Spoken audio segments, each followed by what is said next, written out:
Welcome back to the WHHI-TV Daily News. With me now is Andrew Davis, and he is, of course, the Director of Marketing and Communications. Easy for me to say, easy for me to communicate for the town, and of course, with WSAVs for so long, but now we're excited to have you with the town, so thanks for being here today. Thanks so much, Betsy. Appreciate it. Yeah, so we're going to jump into a few topics that the mayor and I have discussed over the last several months, but we have some updates about it. So let's talk first about parks, because I know that's really one of the things that's kind of at the forefront of the agenda. Yeah, the good news for everybody is Taylor and Patterson Family Parks, which are right in the middle of sort of Native Island area, are actually getting excited. People are starting to think about that. We've got a year before those will be in play, but at least they're in the starting, and it's going to be a real neighborhood kind of feel to what they're doing. Some of that area has been cleared off already, so it's that perfect step forward to really build something in a lot of places that haven't had anything built there in a long time. Yeah. Then we've got crossings in Chaplin Park, and we're talking about master plans for those, including pickleball. If you don't say pickleball anymore, somebody's going to be upset. Right. So, but between them, we're hoping to get 24 new pickleball courts in there, along with everything else that we can do. You're talking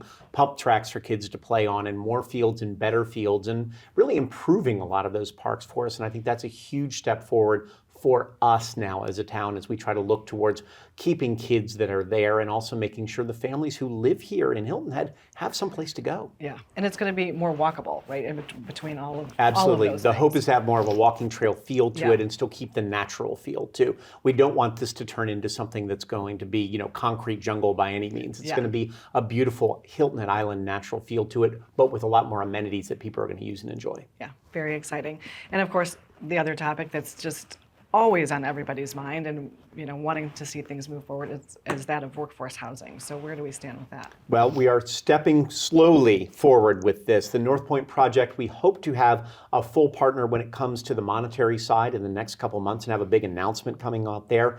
The site will be ready to go, and hopefully we're going to get everybody in there, 150 to 170 units at potentially 70%, 50 to 70% of AMI for a lot of those units, for 90%. You're talking about the people who are over there, who are serving us every day, who are working in the yards, who are working in these places, who really just want to live on the beautiful island that we have and not have to travel over the bridge every day. So the hope is to have that announcement.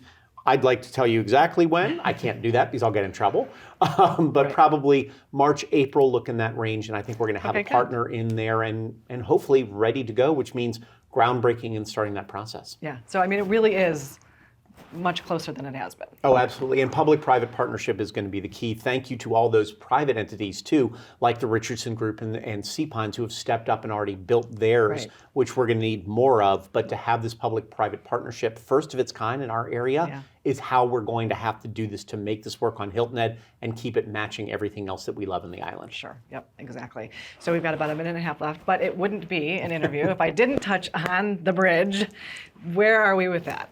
Well, that's coming too. We've got our independent study, which is in the middle of it right now. We're finishing it up, trying to understand it and getting that over to council so they can look at it. We just want to get a sense from the end to end, from everything that's connected to it, from the bridge through to Hilton Head. What do we need to do exactly to make this the best project for everybody?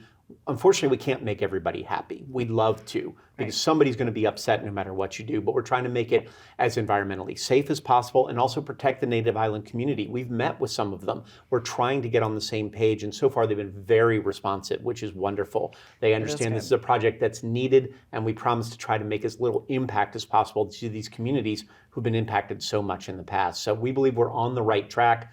Once again, this spring, right into early summer, we should have a final decision and finally know exactly what's going to go on. Yeah, that's very exciting. And I do love that there's an open discussion between the Native Islanders and this project, because obviously they stand to be impacted the most, probably. They have to be. If they're not there, then that wouldn't be right on the town's part or anyone else's. And thankfully, they've been forward and saying, we want to talk. Yeah, excellent. Well, Andrew, it was great to see you. Thank you for being here and keeping us in the loop on all things of the town. We appreciate it.